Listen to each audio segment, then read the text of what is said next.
제가 이해를 못하는 것도 많았고요.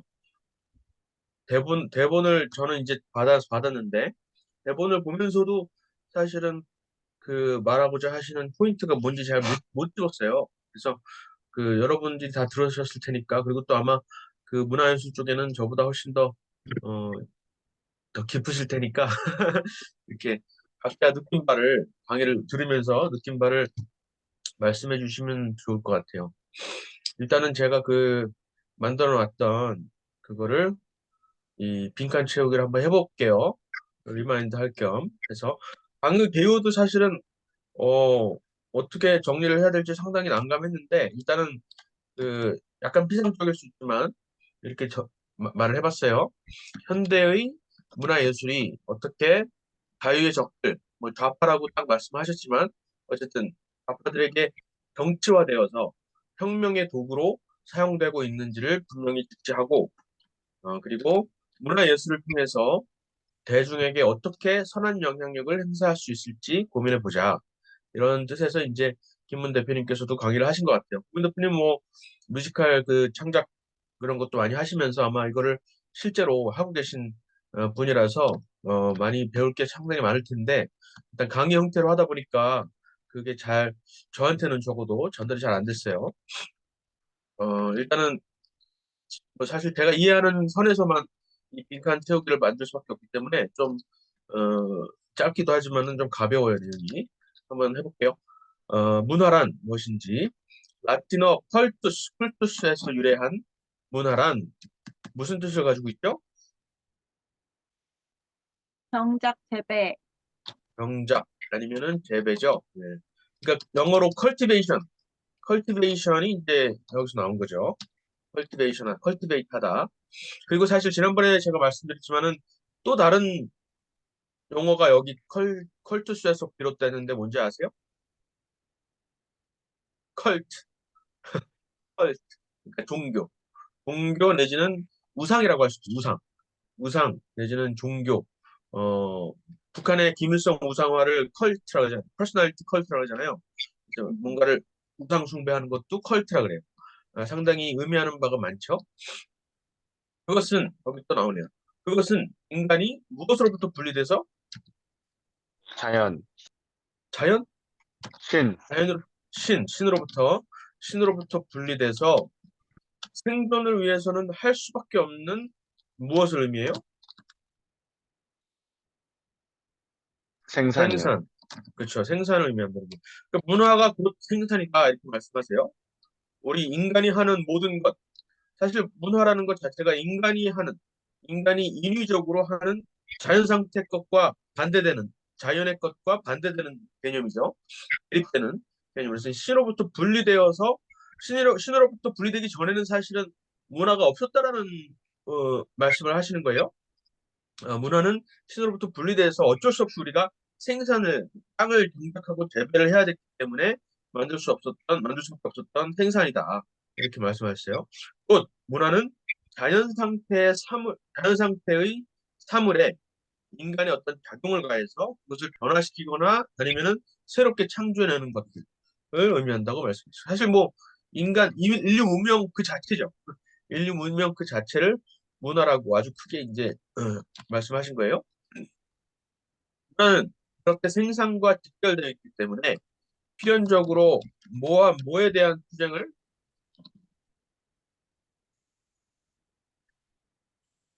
수요와 분배, 수요와 분배에 대한 투쟁과 갈등을 유발한다 이렇게 말씀하셨어요. 결국 문화는 인간이 만든 생산물을 두고 벌이는 뭐와 관계가 있어요? 권력 다툼, 네, 권력 투쟁, 권력 다툼. 예, 이렇게 관계가 있다. 이것도 이제 사실은 이 문화 이론 자체가 사실은 어, 상당히 좌파적인 그런 요소들이 많이 깔려 있어요. 그죠? 세계관 자체가. 그래서 어, 여기에서 이제 약간의 그 리프가 생기는 거예요. 저한테는 적어도 필연적으로 문화는 생산과 직결되어 있는 것까지는 뭐 납득이 되는데 그렇기 때문에 필연적으로 수요와 분배에 대한 갈등을 유발한다라고 했을 때, 그렇다면 그 문화로 인한 이 생산물들, 문학 작품들 이런 것들은 제로섬인가, 어? 제로섬인가 이런 의문이 들죠. 수요와 분배에 대한 갈등을 유발할 수밖에 없나? 진짜? 그런 생각이 전 들어요. 그렇게 되면 이제 권력투쟁과 어쩔 수 없이 권력투쟁을 할 수밖에 없다라는 것처럼 이렇게 말씀하셨는데, 글쎄 기독교 입장에서 바라보는 문화 혹은 인간이 하는 모든 생산물도 그럴까? 이런 생각이 들었어요. 문화의 교류는 풍성하고 아름다워 보이지만 실제로는 서로 우위를 점하기 위해서 또한 분배와 소유를 위해 무엇의 과시, 힘의 과시와 힘의 과시와 뭘 전파하려고 그래요? 세계관, 네, 세계관. 세계관을 전파하려고 한다. 세계관 전파에 그 목표가 있다. 글쎄요. 저는 모르겠어요. 뭐 그렇게 이해할 수도 있는데 사실 이제 문화 예술 이렇게 하면은 뭐 그림 그리기라든가 뭐 시도 그렇죠. 시 뭐 이런 거 그리고 뭐 건축 작품 이런 것들이 어, 세계관을 전파하려는 그런 의도를 가지고 있긴 한데 많은 사람들이 그것밖에 없을까? 예술이라는 것이 그것 자체일까? 라는 데는 좀 의문이 들 수밖에 없는 거예요. 그리고 또 힘의 과시를 하려고 하는 것일까? 라는 생각도 들어요. 크게 보면은 맞을 수도 있겠지만은 더 나아가서 인간은 생산을 위해서 뭘 필요해요? 기술. 기술을 필요로 해요. 네, 여기까지는 뭐 그 발터 벤자민이 이제 하고 싶은 말을 이제 하려고 하는 거죠. 발터 베냐민의 얘기입니다. 이제부터. 문화예술이 결국 상업화되었다. 그리고 상업화가 되었는데 그것을 비판하는 쪽도 있지만은 그 상업화된 것을 긍정하는 측면도 있는데 긍정하다 보니까는 이 상업화된 문화예술을 정치화하는 데까지 가져가는 거예요. 이것을 비판했던 사람 누구죠? 아도르노. 아도르노는 이거 이 대중문화가 타락했다. 대중문화는 쓰레기다. 이렇게 말을 했다죠. 아도르노는.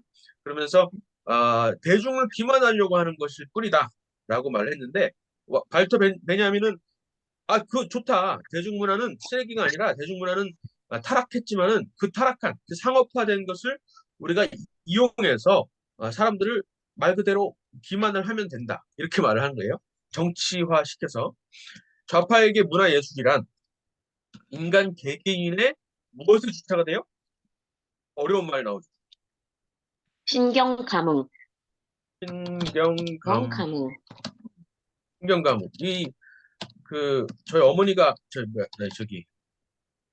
어머니가 정신과 의사시라서 어머니가 음, 쓸만한 그 용어인데 일반적으로는 잘 안 쓰는 용어 같긴 한데 어쨌든 신경 감흥의 주체가 되어서 중앙에 무엇과 연결시켜요? 중앙에 이데올로기? 네, 이데올로기? 이데올로기와 연결시킨다. 연결시켜서 발전시킨다. 그러니까 결국은 신경 감흥이라는 게 그 프로이드가 한 말이잖아요. 우리가 무슨 생각을 할 경우에 꿈이라든가 꿈 속에서 있었던 무슨 일들을 자꾸 거기에 집착하다 보면은 몸이 반응을 하는 거예요. 그 생각이. 그러니까 정신이 몸의 어떤 행동을 유발시키는 거죠. 갑자기 뭔가 생각을 하는 갑자기 다리가 간지럽다든가 이런 식으로 신경의 실제 육체적인 물리적인 신체적인 반응을 나타내는 것. 머릿속의 생각이. 이걸 이제 이너베이션, 신경 감흥이라고 말을 했는데 문화예술이 그런 역할을 하는 것이다. 문화예술은 무의식 중에 사람들의 정신들을 바꿔서 결국에는 그들의 행동, 그들의 생각 양식, 행동 양식을 바꾸는 데 목적이 있다라는 거예요. 그 주체는 뭐예요? 중앙의 이데올로기를 몸으로 분출하게끔 만들다는 거죠. 그렇게 발전시킨다는 결국에는 쉽게 말하면은 선동이고 선전이고 세뇌다 이렇게 말을 하는 겁니다. 문화예술이 그 전략이다 이렇게 말씀하시죠. 알트 베냐민은 뭐라고 말하냐면 우리 시대의 거대한 기술적 기구를 인간의 똑같죠. 신경 감흥의 대상으로 만드는 것이야말로 영화가 가진 역사적 과제이다. 영화. 그러니까 영화와 미디어, 라디오라든가 그러니까 사람들이 예술은 보통 문화예술은 기술이 발전하기 전에는 어, 전부 다 직접 그리는 거잖아요. 그죠? 그림을 만들거나 뭐 의자를 만들거나 이렇게 직접 손으로 만드는 건데 이것이 이제 산업화가 되면서 이것을 기계로 다 찍어내잖아요. 그죠? 그리고 원작도 그림을 그리는 원작도 똑같이 거의 똑같이 복사를 할 수가 있게 됐어요. 복제를 할 수가 있어요. 그래서 여기서 기술 복제라고 나오는데 사실은 기술 복제라는 거 이게 번역이 좀 이상하게 된 것 같아요. 기술 복제라고 번역했지만 메카니컬 리프로덕션이니까 기계적인 기계적인 제작, 복제 이런 걸 말하는 거죠. 기계적인 복제가 가능해졌다는 거예요. 이 기술 발전으로 인해서. 그런데 그 기술 발전을 비판적으로 볼 게 아니라 이것을 우리 좌파들이 완전히 받아들여서 이 거대한 기술적 기구를 신경 감흥의 대상으로 만들자는 거예요. 신경 감흥의 대상으로 만든 것이말로 영화가 대표적으로 기술 복제의 가장 대표적인 것이라고 말을 하는 거예요. 그러니까 연극은 그 자리에서 그 앞에서 바로 무대 앞에서 사람들이 직접 하는 거를 직접 눈으로 보는 게 연극이잖아요. 물론 그걸 찍을 수 있지만, 근데 영화는 그게 아니라 계속해서 똑같은 것을 한 번 액팅을 하면은 계속해서 재생산할 수가 있는 거잖아요. 그러니까 기술 복제의 가장 대표적인 게 영화인데, 영화가 바로 그런 그 도구가 될 수 있다. 이렇게 말을 하면서 문화예술의 상업화를 합리화시키는 거죠. 여기서 더 나아가서 문화예술의 정치화를 합리화시키기도 하죠. 그러니까 기술 복제를 통한 뭐의 붕괴? 무슨 붕괴? 아우라? 아우라. 그렇죠. 아우라라는 개념을 이제 말씀을 하시는데 월터 벤자민이 아우라 뭔가 그 창작물을 봤을 때 느끼는 어마어마한 범접하지 못하는 어떤 경외심, 그죠? 경외심을 아우라라고 말을 했어요. 근데 이제 복제 시대가 되면서 영화나 이런 거 뭐 너무나 쉽게 접속할 수가 있으니까 처음 볼 때는 뭐 그렇다 하더라도 계속해서 어, 볼 수가 있다 보니까는 그 아우라가 없어졌다는 거예요. 저는 이제 우리가 그냥 이 별트 벤전이 말하는 그 맥락 말고 일반적으로 우리가 자연 세계를 봤을 때 자연 세계가 결국 인간의 창조물이 아니라 하나님의 창조물이라고 우리가 보잖아요. 그래서 뭐 노을이라든가 석양이라든가 이런 것들을 봤을 때 어마어마한 그 경외심을 느끼잖아요. 그죠? 그때 느낄 수 있는 어떤 그 아우라 이런 것들을 포함할 수 있을 것 같아요. 근데 발터 벤자민은 뭐라 그러냐면은 기술 복제 시대에 들어서서는 이 아우라가 붕괴되었다라는 거지. 이 아우라를 느낄 수 있는 그 기회들을 우리가 다 놓쳐버리고 있다는 거예요. 그래서 진정한 미적 체험의 가능성을 붕괴시켰다는 거예요. 아우라가 없어졌기 때문에 정말 그 감동 우리는 잃어버렸다. 그렇지만 반면에 예술의 정치화의 시발점이 되었다라고 말하는 거예요. 예술의 정치화. 그러니까 이게 어떻게 연결이 되는지는 제가 그 책을 읽어보지 않아서 모르겠지만은 그렇기 때문에 아우라가 없기 때문에 어떤 신비스러운 어떤 미적인 어떤 초월적인 그런 것을 감흥할 수 있는 그런 게 없어졌기 때문에 비로소 문화예술을 우리 정치적인 목적, 우리가 가지고 있는 이데올로기의 목적을 위해서 활용할 수가 있게 되었다라고 말을 하는 것 같아요. 즉 기술 복제의 문화예술은 그래서 무슨 장이 됐어요? 정치화할 수 있기 때문에 이게 뭘까요? 전쟁의 장, 문화 전쟁의 장, 음, 혹은 뭐 혁명의 장, 뭐 다 될 것 같아요. 아마 제가 그 문화 전쟁의 장을 본 것 같은데 뭐 문화 혁명의 장, 어? 이데올로기가 하고자 하는 게 그거잖아요. 이 이데올로기 위에서 말했던 그 이데올로기라는 것이 하고자 하는 게 체제를 변혁시키는 거잖아요. 그 문화 투쟁, 정치 투쟁을 하는 것인데 그 정치 투쟁의 장이 되어버린 거죠. 이 발터 벤자민의 이론에 따르면 그죠? 아우라가 없어진 문화예술은 오로지 정치만을 위해서 정치적인 목적을 위해서 사용할 수 있는 것이 되어버렸기 때문에 이것은 문화 전쟁이 정치적인 투쟁의 장, 문화 혁명의 장이 되어버린 것이다. 이렇게 말을 하는 거예요. 한편 그들은 상대의 문화 활동을 뭐라고 비판해요? 정치의 흥미와 친미화라고 흥미, 말하는 거예요. 똑같은 건데 이 정치의 친미화나 예술의 정치화나 사실은 똑같은 건데 우파들이 이제 뭐 김문 작가님이 이제 하는 뮤지컬 이런 걸 보고서는 지난번에 이제 진작권에서 했었잖아요. 그 차별금지법을 반대하는 입장에서 나름대로의 이제 뮤지컬을 만들으셨는데 이런 것을 보고서는 정치에 심묘하다, 정치를 미적 감각으로 미화시켰다라고 비판을 한다는 거죠. 저쪽에서는 자기네들은 똑같이 그런 것들을 하면서 예술의 정치화다라고 합리화를 하면서 어, 합리화라고 하니까는 저도 몰라서 이거 찾아보니까는 이제 에스테티사이제이션이라고 그러는데 예, 어쨌든 되게 어려운 용어들을 많이 하셨어요. 근데 뭐 그 문화예술 쪽에서는 일반적으로 쓰여지는 그런 용어인지는 저는 잘 모르겠어요. 어쨌든 제가 이 영상, 이 강의를 통해서 이렇게 뽑아낼 수 있었던 그런 뭐랄까 내용들은 이 정도예요. 그래서 저는 사실은 뭐 다른 발표도 없습니다. 그냥 이, 이 정도의 토론 주제만 가지고 왔는데 어, 결국에는 문화예술을 우리가 어떻게 활용을 해야 될지 그리고 이 문화예술이 이 좌파들에게 그리고 자유의 적이라고 하죠. 자유의 적들에게 지금까지 너무나 완전히 독점이 되어서 완전히 그들만의 투쟁의 장이 되어버렸는데 이것을 어떻게 우리가 더 가져올 수 있을지 이런 것들을 좀 고민해 봐야 되겠다. 이런 고민들도 김은 그 대표님께서 계속 하시고 계시는 것 같아요. 그래서 그런 얘기를 좀 나눠봤으면 좋겠고, 그리고 이제 제가 의문을 가지는 것은 미학이라는 것이 미학, 그죠? 그 미학이라는 문화가 결국은 이제 문화예술 쪽으로 가면 이제 미학이라고 할 수가 있는데 그 미학을 정의하는 것이 이 좌파들이 정의하는 것 같은 이런 식으로밖에 정의가 안 될까 이게 궁금한 거예요.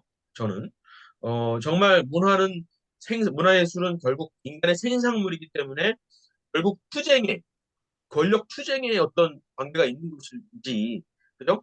수요와 분배에 대한 투쟁과 갈등을 유발할 수밖에 없는 것인지, 이게 이제 저는 의문이 들어요.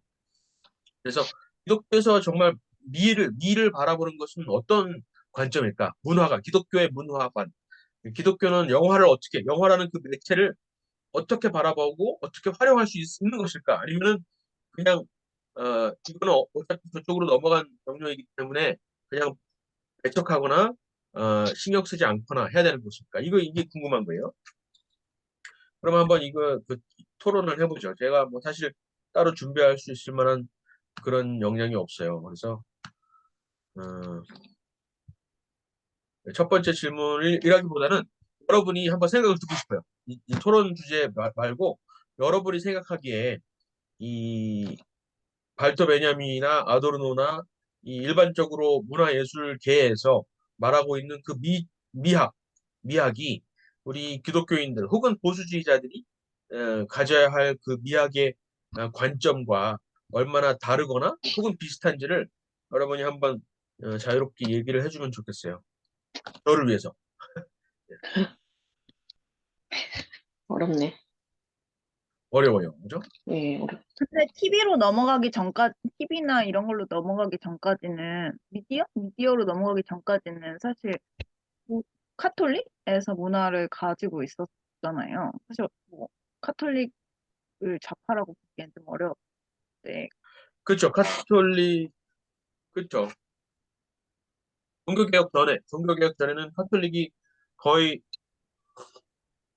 미디어를 독점하고 있었죠. 그죠?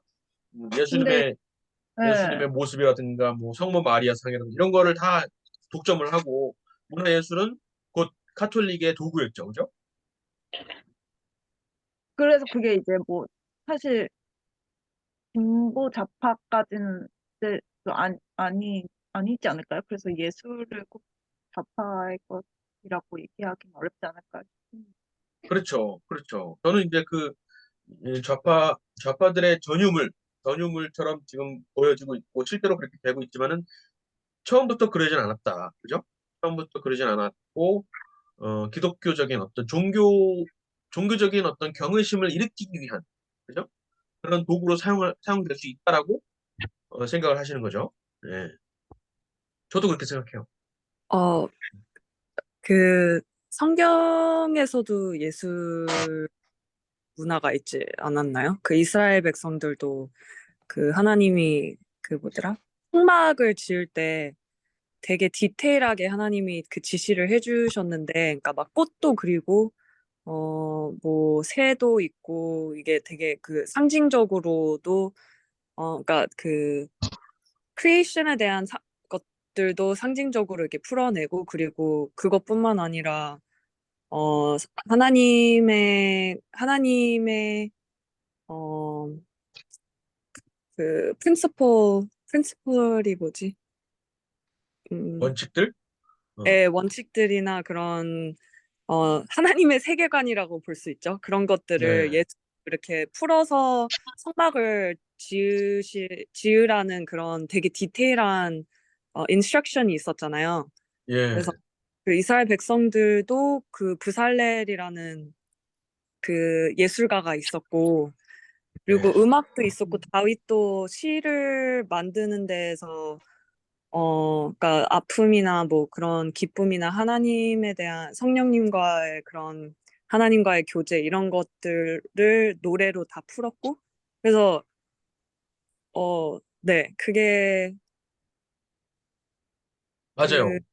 네, 예술이 뭐 그거를 자파적이라고 하는 것도 조금 되게 스몰 마인드드인 것 같아요. 그러니까 뭐 그렇죠. 맞아요.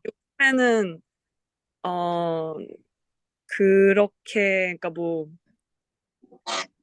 스트림이 그런 좌파적인 리버럴한 생각들을 가지고 있는 거는 사실이긴 하지만 근데 예술 자체라는 거는 그냥 인간이 어, 그 metaphorically 아니면 상징적으로 아니면 그 감성적으로 이렇게 표현을 하는 거에서는 그거는 정말 너무 창조인 거잖아요. 저희도 하나님도 창조자이시고 그러면은 저희도 어떻게 보면 작은 창조자이들인데 네. 그렇죠. 맞아요. 그러니까 다윗의 시편 얘기하니까 확 감이 오네요. 그죠?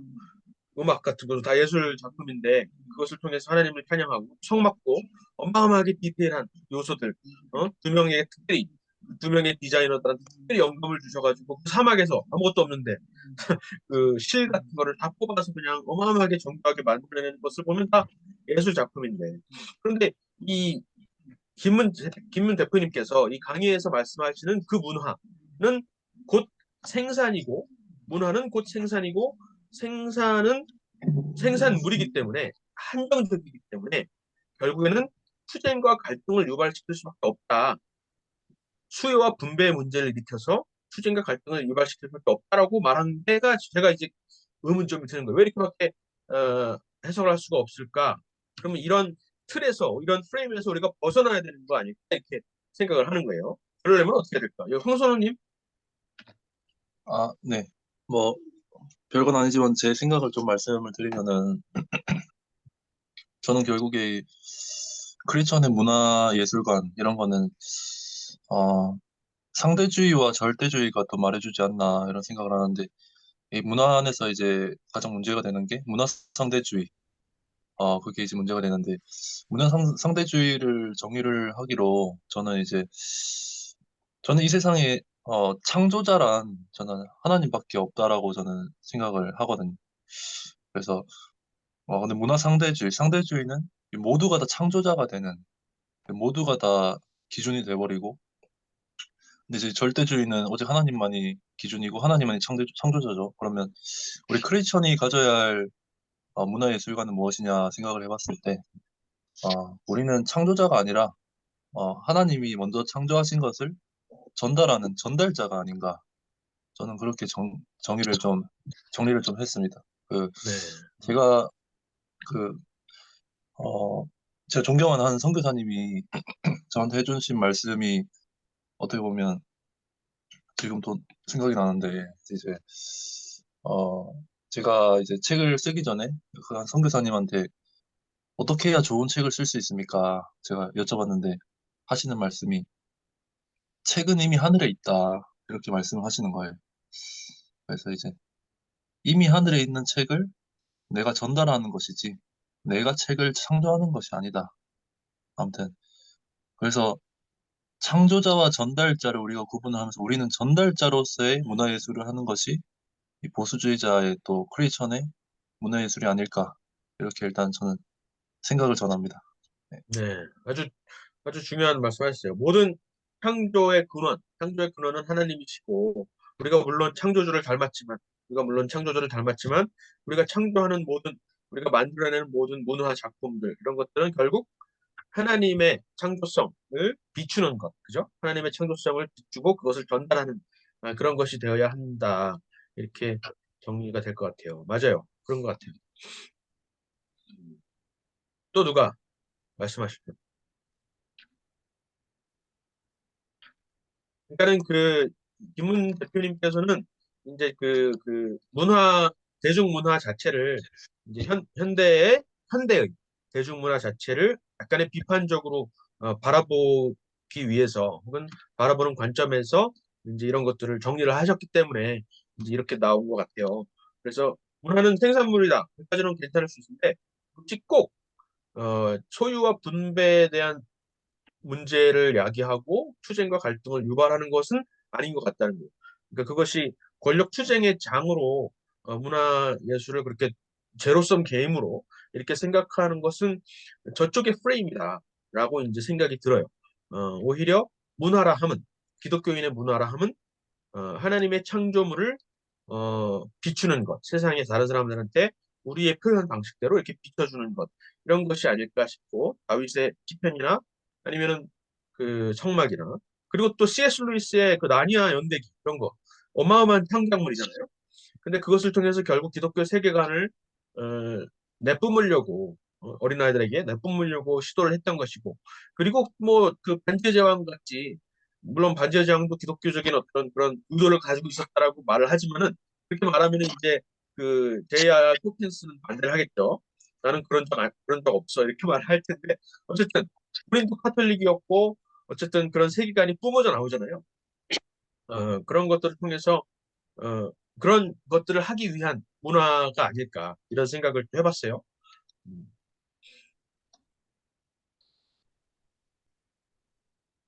그렇다면은 1번 주제가 그거 같은데, 보수주의 또는 자유주의까지 가지 말고 보수주의의 미학 혹은 문화예술과는 진보 좌파의 이런 제로섬적인 그런 미학 혹은 문화예술관과 어떤 면에서 같고 어떤 면에서 다를까를 생각해 볼 수 있을 것 같아요.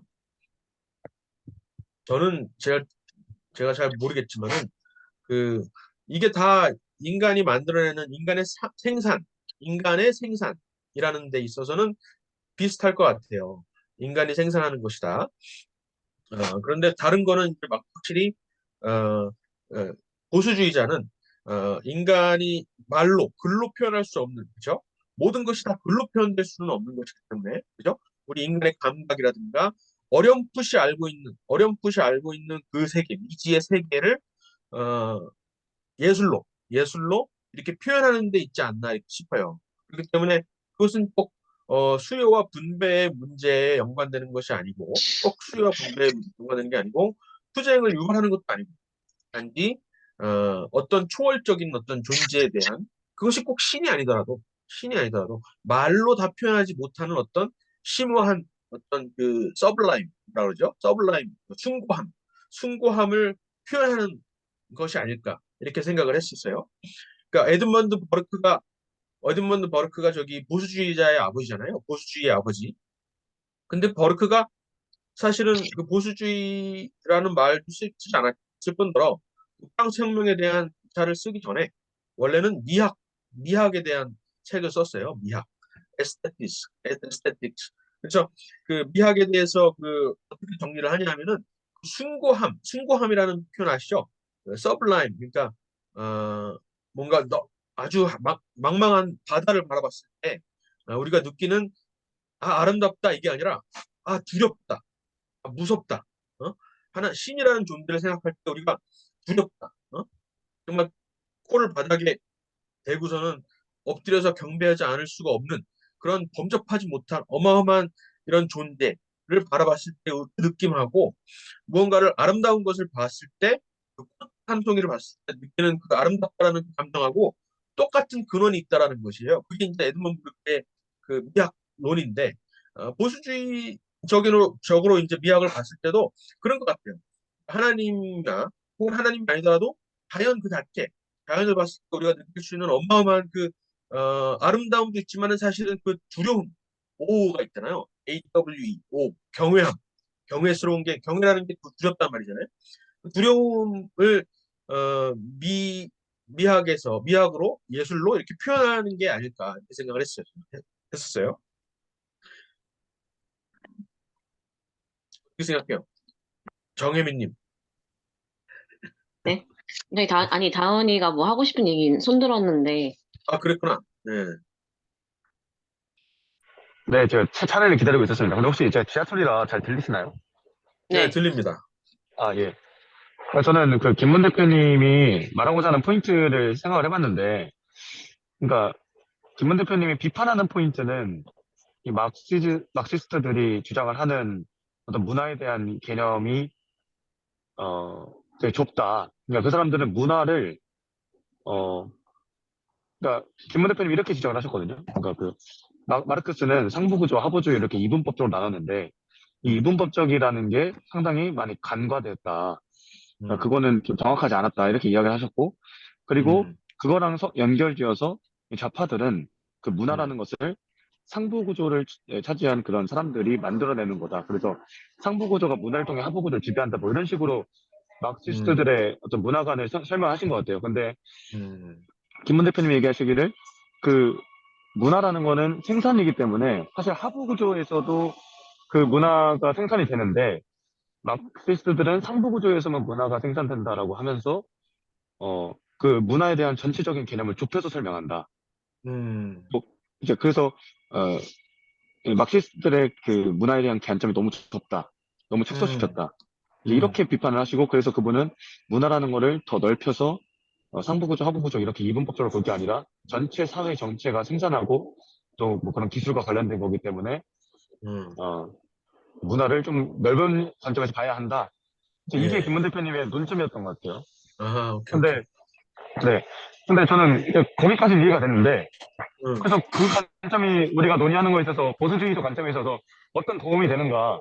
근데 음, 거기에는 아직 캐치를 못했거든요. 그러니까 네, 제가 캐치한 건 딱 거기까지였는데 네, 어쨌든 네, 예, 저는 그 지점을 좀 얘기하고 싶었습니다. 예. 그러네요. 저도 기억이 나네요. 그 상부 구조와 하부 구조로 나눴던 것에 그런 이분법적인 그런 것들을 이제 비판을 하셨어요. 마르크스주의에. 그러면서 사실 생산, 문화는 위에서 상부 구조에서만 만드는 것이야. 옛날에는 중세 시대 때는 그쪽에서 즐겼던 것으로밖에 안 됐을 수 있지만은 더 이상 그렇지 않다. 이것은 전체가 다 공유하는 것이고 이게 뒤섞였다라는 것이죠. 하부 구조 그러니까 토대의 그 경계, 헤비tat, 경제 질서와 이 생산 문화가 같이 어우러져 있는 그러한 상태이다. 이렇게 말씀하셨어요. 그래서 이제 그것을 이분법적으로 딱 나눴던 거를 비판하면서 아도르노는 그 이 이분법적인 것에 대한 그 이분법적인 구분에 대한 모순을 그래도 알아차리고 있었던 것이 아니었느냐 이렇게 이제 말씀을 하셨죠. 아도르노도 근데 이제 그거를 대중문화를 비판적으로 보고 대중문화가 결국 기만이다라고 했지만은 결국 자기도 아도르노도 결국에는 그 대중문화를 이용하려고 그랬고 결국에는 그 세계관에서 못 벗어난 것 같아요. 그래서 결론은 결국 성해방이죠, 성해방. 성해방 쪽, 성적인 쪽으로 갔었는데 어쨌든 아도르노나 저기 발터 벤자민이나 둘 다 그쪽 세계관에서 헤어나오지 못하고 있는 것 같아요. 근데 보수주의자의 보수주의자의 미에 대한 어떤 관점이랄까요?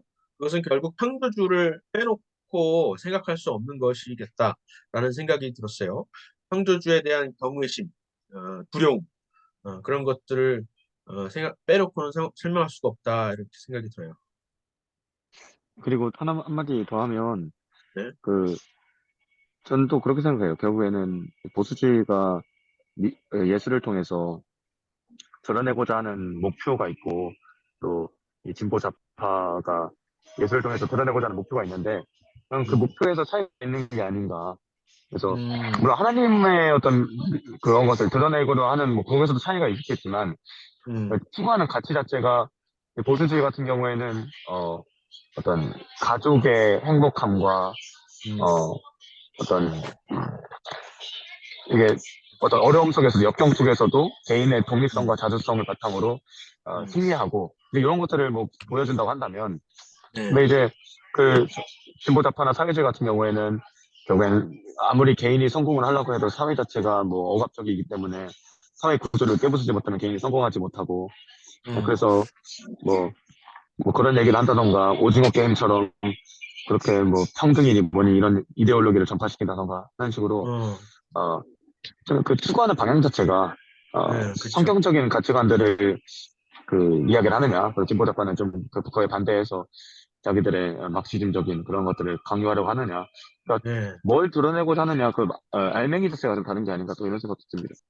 맞아요. 이제 두 번째 질문으로 자연스럽게 이어지는 것 같은데, 결국에는 뭐 그런 프레임을 받아들이더라도 어떤 그런 투쟁과 갈등의 어떤 그 무기가 될 수 있다. 왜 문화예술이. 그렇게 생각을 하더라도, 그렇다면 세계관 전파의 힘의 과시와 세계관 전파의 그 목적이 있다라면, 보수주의자는 그 목적이 어떤 좌파적인 그런 세계를 분리시키고 어떤 가족을 폐쇄하고 이런 것이 아니라 반대로 가정을 세우고 그렇죠. 그리고 또 기독교적인 가치관을 드러내고 하나님에 대한 경외심을 이 작품을 통해서 C.S. 루이스처럼 그런 예술 작품을 통해서 드러내려는 그런 목적이 있다라면은 그것이 곧 기독교적인 혹은 보수주의적인 미학이 아니겠나 이렇게 생각을 할 수가 있을 것 같아요. 그렇다면은 지금 이제 케이팝이 뭐 불과 한 지난 10년 사이에 어마어마하게 정말 확장이 되고 상업화가 성공적으로 지금 이루어졌잖아요. 넷플릭스도 우리가 거의 한국 작품들이 다 전부 다 휩쓸고 있는데 이 케이팝은 과연 선한 영향력을 끼치고 있을까? 아니면은 나쁜 영향을 끼칠 수 있을까? 이런 생각을 해봅니다. 그 작품 자체가. 그러니까 이 케이팝이 유명해져서 사실은 선교사들한테 되게 도움이 된대요. 그러니까 선교사들이 케이팝을 들고 가서 이제 전도할 수 있는 그런 매개가 생긴 거잖아요. 그러니까는 지금 예를 들어서 이란 같은 데는 이 기독교 핍박이 굉장히 심한데 기독교 성장률이 세계에서 가장 높거든요. 지하교회에서. 근데 그때 그 그럴 수 있었던 이유 중에 하나가 뭐냐면은 케이팝이라는 거예요. 그러니까 거기는 그 대중 그 TV 같은 거가 다 그 정부에서 다 감시하고 있기 때문에 그 정부 스테이트 미디어밖에 못 들어주는데 어 그 어느 정도는 이제 허용을 하나 봐요. 눈을 감아주는 거죠. 그래가지고 모든 집집마다 전부 다 인공위성이 달려 있어요. 위성 TV를 보는 거죠. 근데 거기서 그 일반 사람들이 굉장히 감명 깊게 많이 보고 이 마음을 많이 열었던 그 대표적인 게 뭐냐면은 대장금이라는 대장금 알아요? 저는 잘 모르는데 대장금이라는 민속 드라마가 있대요.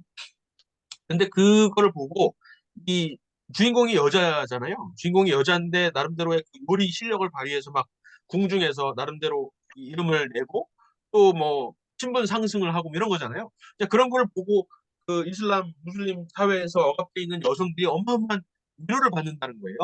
그래서 선교사들이 그런 대장금 얘기를 하면서 확 마음의 문을 열고 그 열린 마음에다가 이제 복음을 전하는 그런 식으로 케이팝을 이제 활용해서 케이팝을 활용해서 전도의 어떤 기회로 삼는 것은 충분히 있을 수 있을 것 같아요. 저만 해도 아프리카에서 일을 할 때 뭐 그때는 싸이월드가 아니지 싸이가 유행했는데 싸이의 말춤 이런 것들을 이제 그 음악만 틀어주면은 애들 뭐 어른 할 거 없이 다 따라해요. 그런 식으로 이제 내가 그 나라에서 왔어 싸이랑 같은 민족이야 이런 식으로 하면서 이제 전 얘기를 하는 거죠. 그런 식으로는 당연히 긍정적인 효과가 있는데 그 싸이의 춤 자체 혹은 대장금 자체 혹은 뭐 케이팝 BTS 그가 말하는 그 가사 내용이라든가 그 문화 이 음원 자체가 과연 선한 영향력을 미칠까 혹은 나쁜 영향력을 미칠까를 생각을 해보고 싶어요. 어떻게 생각해요? 저도 사실 말씀하신 것처럼 양면성이 있다고 생각을 하는데, 그, 케이팝이, 실제로 뭐 인도에 가서도 저한테 막 BTS 아니냐고 막 이런 사람들도 많고, 그래서 좀 한국 사실 우리가 선교로는 자부심을 가져도 되는 게 2위잖아요. 음, 이거는 이렇게 적은데 근데 이제 그게 사실 매개체가 되는 거는 사실인 것 같은데 그 안에 있는 세계관이 사실 좀 좌파스러운 부분들도 있고 사실 그들이 뭐 이렇게 뭐 약간 문제되는 것들을 좀 보면 뭐 노래 안에 그런 세계관들이 담겨져 있거나 근데 외국인들의 입장에선 그게 사실 내용까지는 잘 모를 수도 있을 것 같다는 생각도 들고 근데 막 음. 패션위크 가서 뭐 요번에 에릭남이 치마 입고 뉴욕 패션위크 갔더라고요. 막 약간 어, 그런 거나 아니면은 뭐 비가 진주기 거리 하거나 뭐 진주로 치장했다거나 약간 요런 내용들 그런 것들은 사실 그런 이제 세계관들을 보여주려고 하는 거 그런 게 영향은 미칠 수 있을 것 같긴 하나 사실 선생님들한테 도움이 되는 거는 부정할 수 없는 사실이고 하나님도 음, 그렇게 좀 양면적으로 사용하시지 않을까 이런 생각도 들어요. 그렇죠. 네. 그리고 사실 아이돌이라는 거 자체가 우상인 거잖아요. 음, 뭐 음, 그거 음. 그냥 근원적인 것부터 사실은 크리스찬이티하고는 맞진 않지만 어, 네, 그래도 도움은 맞아요. 된다. 그리고 이 북한도 뭐 사실 그런 K 드라마나 이런 것들이 들어가면서 좀 그들의 생각도 좀 바뀐 부분들이 어느 정도 있는 것 같고 근데 부작용이 그렇죠. 굉장히 있긴 한 것 같아요. 왜냐하면은 네. 한국어를 알아듣는 저희의 입장에서는 그것들이 이제 퍼지기 외국인들은 모르겠어요. 근데 한국인들은 뭐 예뻐 보이는 기준이라든지 이런 것들도 사실 어, 주입인 거잖아요. 그래서 애들이 어, 요즘은 이제 거의 뭐 중학생 애들도 안 먹고 이런 것들이 좀 많아져가지고 물론 뭐 물론 어, 지구 좌파 이런 세계관과는 좀 다를 수 있겠지만 안 좋은 영향력도 분명히 있다 하고 네. 어, 그렇죠. 의견을 드립니다. 네. 김은지님, 네, 저는 개인적으로 이제 국가적인 차원에서는 어떻게 보면 케이팝으로 인해서 한국의 위상이 굉장히 올라갔고, 또 이제 말씀하신 것처럼 이제 선교학적 관점에서 봤을 때 이제 많은 선교사님들과 또 현지에서 일하시는 선교사님의 얘기를 들어봤을 때에도 정말 이 케이팝으로 인해서 이제 현지에 사는 특히 이제 중고등학생들에게 굉장히 큰 이점이 있다고 들었어요. 음, 그래서 좀 국가적 차원에서는 진짜 이 한국에 대한 인지도를 알리고 또 한국에 대한 어떤 위상을 높이는 데 정말 많은 기여를 했지만 저는 개인적으로 이제 케이팝 자체는 그러니까 선하다고 생각하지 않거든요. 근데 이제 또 우리는 이제 크리스찬이기 때문에 또 보고 듣는 것에 대해서 굉장히 이제 사람이 영향을 많이 받잖아요. 그래서 음, 개인적인 차원에서는 되게 선하다고 볼 수 없지 않을까. 그렇지만 음, 케이팝 자체는 선하지 않지만 이 모든 음, 것을 좀 합력해서 하나님이 선을 이루시는 게 아닌가라는 생각이 음, 들고 음, 또 제 생각에는 저는 요즘 케이팝을 잘 못 듣는 이유가 이 멜로디와 가사가 굉장히 음란해요. 그리고 굉장히 음, 음란하고 또 이제 음, 무대에서 이제 아이돌이 입는 의상과 어떠한 춤과 이런 표정들만 봐도 정말 세대가 악하다는 것을 느낄 수 있을 만큼 굉장히 음, 노골적으로 이렇게 드러내는데 음, 이것들이 과연 개인적 차원에서 좋은 영향을 미칠까? 그러니까 저는 잘 어, 모르겠더라고요. 왜냐면은 또 그런 마마 같은 큰 이제 무대에서 보면 약간 좀 일루미나티적 요소들, 사탄틱한 요소들을 너무 많이 가미하고 의상에서부터 또 이제 음, 안무에서부터 너무 많이 들어서 음, 이제 어떻게 보면은 좀 개인적 차원에서 좋지 않지만 그럼에도 하나님이 힙합이라는 것을 쓰시지 않나라는 음, 생각이 듭니다. 맞아요. 네, 생각들이 다 비슷한 것 같아요. 그, 이다운님 뭐 말씀하실 거 있으세요? 아, 네, 그냥 저는 성경 말씀 하나 떠올라가지고, 네, 그 잠언 16장 4절에 여호와께서 온갖 것을 그 쓰임에 적당하게 지으셨나니 악인도 네. 악한 날에 적당하게 하셨느니라. 네, 음, 그래서 이 말씀이 떠올라가지고 입에 좀 근질거렸습니다. 그리고 한 마디 더 하자면 그 이스라엘 사람들이 지금 뭐 이스라엘로 돌아가는 뭐 알리야 이런 게 되게 뭐그 이스라엘 사람들에서 유행한다고 하잖아요. 근데 그 카자흐스탄 선교하시는 분 얘기 들어보면 그냥 이스라엘 사람들도 한국인이라 그러면 그냥 좋아하고 그냥 어, 그냥 이제 그냥 뭐 아무것도 안 했는데 한국인이라고 그 자체만으로 좋아한다고. 그래서 확실히 그 음, 복음 전하는 데 있어서 적당하게 케이팝이 쓰임받는 것 같습니다. 음. 예, 여기 그, 세인님도 이제 말씀하셨는데, 목적과 컨텐츠의 의미 전달적 메시지를 생각해 봐야 된다. 결국에 노래를 하루 종일 듣는 것은 율법을 묵상하듯이 노래 가사를 묵상하는 것인데 굉장히 자극적이고 선정적인 요즘의 노래 가사나 영상들을 하루 종일 묵상한다면 그것이 긍정적인지 의문이다. 맞는 말씀이에요. 그렇죠? 그 내용들을 우리가 또 간과할 수는 없기 때문에 그 비트만 가지고 이렇게 하는 게 아니잖아요. 영적인 동물인데 우리 인간이 그것의 영향을 우리가 무시할 수 없을 것이다 이렇게 생각이 들어요. 사실은 저는 그래서 이제 애를 키우는 입장에도 있지만은 앞으로 더 그렇겠지만 저도 어렸을 때는 저희 집에 TV가 없었어요. 지금도 저희 집에는 TV가 없어요. 그러니까 지금 결혼하고서는 아이가 이제 잘하는 걸 보면서 결혼하고 가장 잘한 그 결심 바로 그거 같아요. 집에다가 TV 안 들이기. 그러니까 어쨌든 음, 어, 그런 거는 어느 정도는 우리가 차단을 해야 될 것은 차단해야 된다라고 생각을 하고 단지 그렇지만은 동시에 하나님께서는 그것을 이용 그쵸. 다운 씨도 TV 없이 자랐는데 그게 중요한 것 같아요. 그러니까 세상의 것이라는 것을 우리가 인정을 해야 될 것 같아요. 그죠? 세상의 것은 세상의 것이지만 그 세상의 것을 하나님께서는 계속해서 사용을 하고 계시다는 거, 하나님의 주권 아래 있다라는 것을 우리가 인지를 하고. 근데 이제 그 배우들이 왜 시상하면서 막 그 하나님께 영광을 돌린다는 말을 많이 하잖아요. 그러니까 이 문화계에 종사하고 있는 사람들도 상당수가 기독교인이에요. 그죠? 기독교인들이 많고 기독교인들이 영향을 많이 미치는데 자신들의 작품 선택이나 이런 것에 그런 것들이 왜 반영이 안 될까 이런 또 고민도 들어요. 그러니까 결국에는 지난번에도 그 KBS인가 MBC 말할 때도 그랬지만은 결국 먹고 사는 문제니까 그죠? 먹고 사는 문제니까 그것을 뭐 함부로 이렇게 말을 할 수가 없는 것이 아닐까 이렇게 생각이 들고 또 수요가 그렇다 보니까 그죠? 수요가 그런 것들 그 결국에는 조회수 내지는 시청률인데 그것을 위해서는 결국 그 세상의 기준을 따라가야 어느 정도의 수익이 나는 그런 상황이 아닐까 싶어요. 그래서 결국에는 수요를 바꿔주는 역할을 해야 되는데 그러니까 가정을 파괴하는 그러한 은연중에 가정을 파괴하는 내용보다도 가정을 세워주는 그런 내용에 우리가 더 갈급해야 되잖아요. 대중이. 그죠? 대중이 더 해야지 그런 쪽으로 작가들이 글을 쓸 거 아니야. 그 배우들도 그런 작품들을 선택을 하고 유명한 배우들이 그러려면은 결국 사회에 살고 있는 보수주의자들의 역할이 중요한 것 같아요. 계속해서 그런 가정의 중요성을 계속해서 얘기를 해주고 그리고 또 결국에는 교회 역할이라고 할 수도 있죠. 그리고 또 가정이 파괴되는 이러한 실상의 문제점들을 계속 노출시켜주고 그런 것들을 결국 그러니까 그 수요를 조절하는 것도 결국 보수주의자들이 해야 되는 일이 아닌가 이렇게 생각을 듭니다. 그러니까 완전히 손을 떼고 문화의 영역과는 우리는 관여를 안 할 거야. 어차피 그것은 사단의 공중권세 잡은 사단의 영역이야. 라고 이렇게 손을 떼는 것은 바람직하지 않다라고 생각이 드는 거죠. 그죠?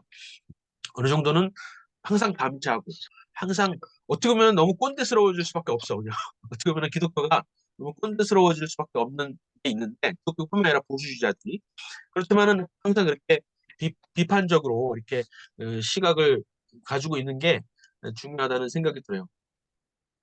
수리남이 뭐야? 수리남 멤버. 영화예요. 아, 영화 수리남. 정확하게 드라마. 아, 나라 이름인데 그죠? 음. 네네네네, 나라. 음. 응? 넷플릭스에서 응. 나온 거예요. 그 막 어, 목사 막 이런 거 이렇게 어떻게 까고 막 이런 의도 담겨 어. 있고 이런. 아, 그래요. 그죠? 아예 얼마 뭔가 전에 그 더 어? 글로리인가? 더 글로리. 더 글로리라는 드라마죠. 그 무슨 학국 네, 드라마인데 그 월드뷰에다가 황선호 님도 써주셨지만은 그 기독교를 이제 뭐랄까 조롱하는 듯한 그런 내용이 또 있어요. 그죠? 교회에서 뭐 저는 안 봐서 모르지만은 교회에서 뭐 그런 성경 구절들까지 이용해 가면서 조롱하는 그런 게 있다 그러는데 수리남도 그렇구나. 수리남도 마약 왕이 목사예요?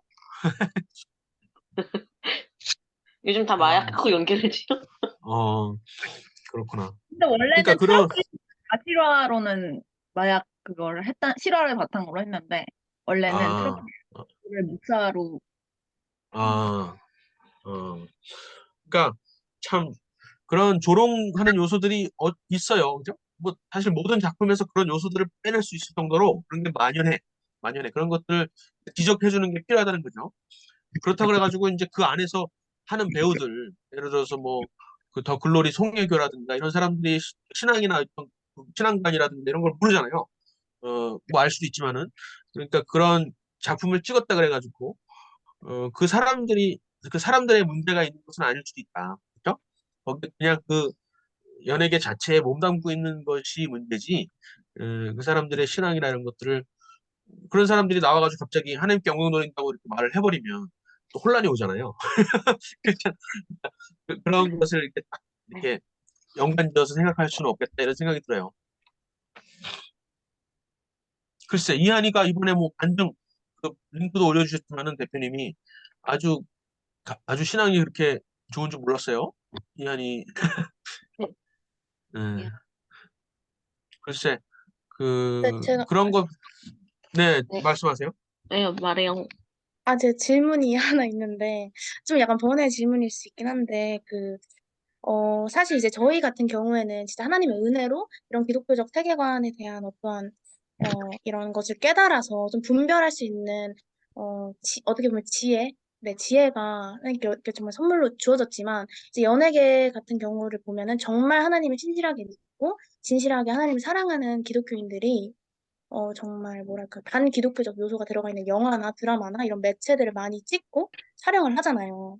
음, 근데 이런 것들을 물론 뭐 어떻게 바라봐야 하는지, 그러니까 제가 음, 이제 하나님은 아니지만 이제 만약에 나중에 심판대에 선다면, 그러니까 음, 이런 것들을 또 어떻게 바라봐야 되고, 음, 그들을 정죄할 수는 없잖아요. 왜냐하면 이런 것들은 약간 분별의 영역이고 개개인마다 또 주어진 또 은사가 다른 것 같기도 하고, 그래서 이런 음, 것들을 좀 어떻게 바라봐야 될지 저는 항상 좀 고민이더라고요. 음. 네, 네, 저도 그렇습니다. 음. 그렇죠. 다 같이 하는 고민 같아요. 사실 거기 딱히 이렇게 답을 내릴 수는 없는 것 같아요. 지금 제 그 입장에서는 문희상 문희상 조카예요. 몰랐어. 그 미스 코리아 출신 아니에요? 그죠? 미스 코리아. 맞아요. 그죠. 미스 코리아 출신이라는 것만 알아요. 어쨌든 그 에, 확실한 거는 경계는 해야 된다는 게 중요한 것 같고 근데 그 안에서 그 돈벌이로 혹은 생계를 목적으로 그 몸담고 있는 사람들을 함부로 또 비판할 수는 없겠다는 생각이 들고 근데 그 사람들한테 이런 우리가 가지고 있는 이런 세계관을 전달해주고 그 사람들이 몸담고 있는 그런 연예계뿐만 아니라 그 세세한 하나의 작품들이 그 안 좋은 영향력을 미치고 있다는 것을 그 사람들이 좀 알면 좋을 텐데 그죠? 그런 것들을 어떻게 전달해 줄 수 있을까 이런 것들도 고민을 해야 돼요 그죠? 어, 옛날에는 그 하영조 목사님 살아계셨을 때는 하영조 목사님이 어떤 경로인지는 모르지만 뭐 본인도 그런 어떤 셀레브리티의 그런 인상을 가지고 있었어 그럴지 모르지만은 그 연예계들을 굉장히 많이 그 전도도 하고 그랬었어요. 하영조 목사님께서 온누리 교회에서 그러니까 연예인들을 담당하는 그런 팀이 있을 정도로 지금도 그러는지 모르겠는데 어쨌든 그래서 뭐 많은 연예인들이 그리고 숨겨져 있는 기독교인들 있잖아요. 그런 사람들한테 하영조 목사님의 영향을 통해서 조금이라도 드러내라고. 시상식 할 때 하나님 영광을 돌린다는 말, 이런 것도 사실은 하영조 목사님이 많이 지도를 하셔서 그렇게 됐었는데, 하나님 돌아가시고 나서 어떻게 그게 이어져 오고 있는지는 잘 모르겠어요. 예. 맞아, BY, 그래, BY가, BY. BY가 요즘 어, 진짜 좀 많이 썼었지. 근데 BY도 할로윈 아주, 행사를 뛴 거예요, 얘가. 뭐? 그래가지고 할로윈 할로윈. 행사를 저는 뛰었어요. 아, 그랬어요? 기독교인 어, 어머니들이 난리가 난 거예요. 그 아, 그랬구나. 곧 거기 나간다고 그래서 기독교 어머니들이 난리가 나서 단톡방에 난리가 나서 저희 엄마한테까지 들어와서 저한테까지 얘기가 들어온 거예요. BY가 여기 숨어 어, 애들한테 어, 그런 영향력을 미치면 어떡하냐. 이건 뭐 귀신 축제인데 막 이러면서 그래서 그렇구나. 이해를 못했어요. 너 이거 어, 뭔지 아냐? 그랬더니 답장이 온 거예요. 몰랐다. 어, 몰랐다고 하고 뭐 쓰긴 쓰더라고요. 계약을 해서 그런지. 아, 근데 글쎄, 몰랐어요. 할로윈, 처음에는 예. 아무튼 진행을 하다 할로윈도 근데 사실은 할로윈도 이제 미국에서는 너무나 이제 그 깊이 들어와 있는 문화이기 때문에 교회에서도 할로윈을 하고 그래요. 물론 할로윈을 할렐루야 데이라고 하기도 하고 뭐 커스튬 데이라고 하기도 하고 이렇게 약간 변동해서 악마적인 요소를 사탄적인 요소를 빼서 축제를 하긴 해요. 근데 그렇게 바꿔서 하는 것 자체를 문제 삼는 사람들도 계시더라고요. 그날을 하여간 할로윈을 기념해서 하는 거 아니냐 이렇게 말씀하시는데 그런 이제 약간의 조절을 할 필요가 있을 것 같아요. 황선우님 말씀하세요. 아, 네. 저거 박사님께 궁금한 게 있는데, 뭐 옛날에 기억이 나실지 모르겠는데, 뭐 요즘에는 이제 유튜브 안 하시지만 그 옛날에 그 토순이라는 유튜버가 있었던 거 네, 기억하시죠? 그분이 이제 그때 당시에 그분이 광화문 집회에선가 아니면 유튜브에선가 그 레미제라블 그거를 이제 문재인 맞아, 맞아. 비판하는 개사를 어, 해서 불렀던.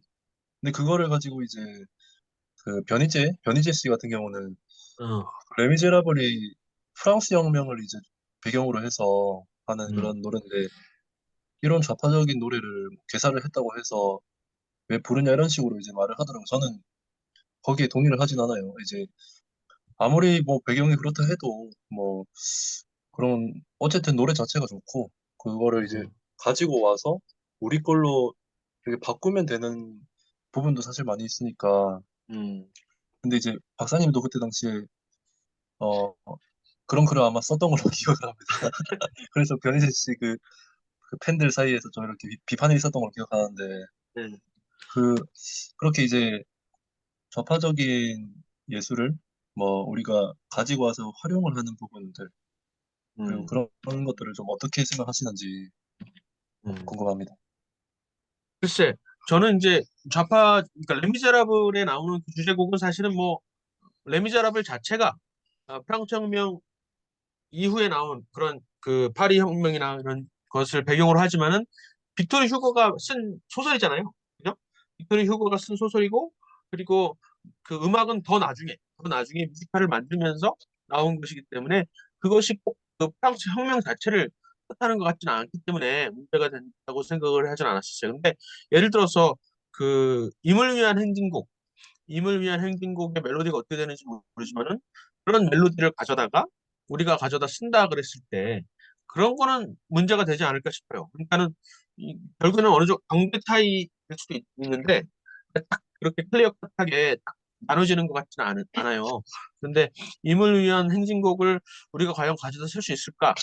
그거는 좀 의문이 들어요. 왜냐하면은 그 작곡 작사의 목적 자체가 그 김일성을 찬양하는 것으로 시작이 되었기 때문에 그런 것을 우리가 가져다 쓸 수는 없지 않나 이렇게 생각이 들고 그리고 또 애국가를 대체하려는 목적을 또 가지고 있기 때문에 그건 더더욱 우리가 사용하면 되지 않을까 싶고 그렇지만 레미제라블은 전혀 다른 취지에서 만들어졌고 빅토르 휴고가 썼을 때도 그렇고 그다음에 뮤지컬이 작곡이 됐을 때도 그렇고 전혀 다른 맥락에서 작곡 작사가 되었기 때문에 괜찮지 않을까 싶었어요. 그때 이제 너무 과격하게 그 변희재님이 비판을 하셔서 좀 마음이 상했죠, 저도.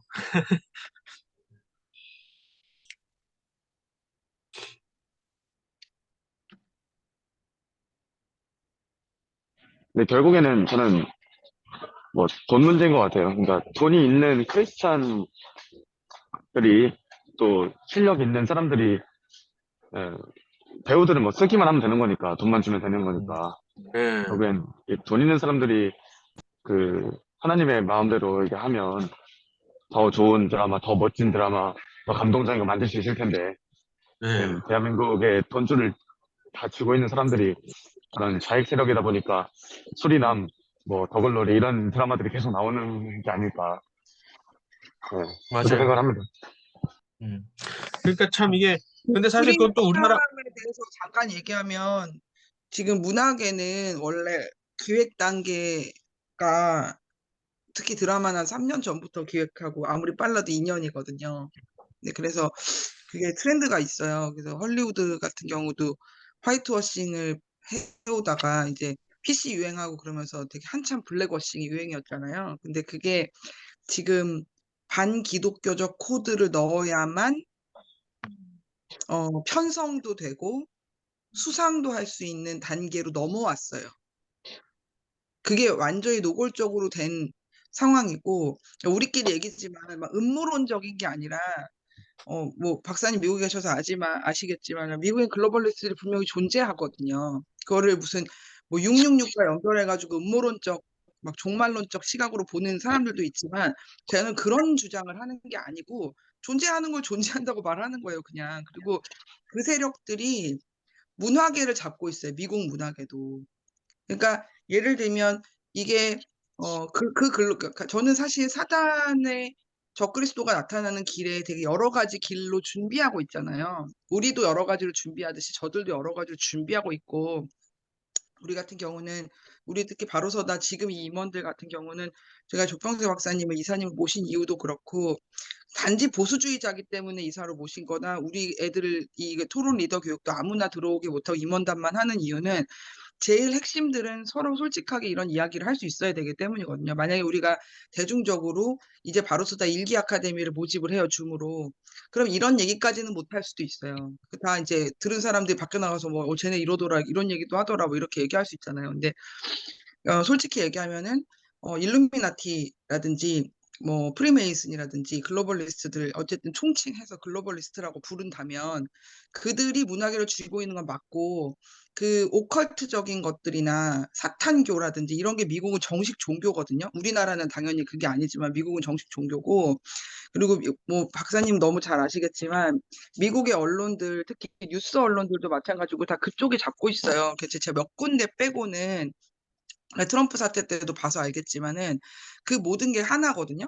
근데 그게 이제 산업이 넘어오면서 OTT에 들어가야만 방송 편성도 되는 상황이 된 거예요. 그러니까 옛날에는 방송국에서 먼저 편성이 돼요.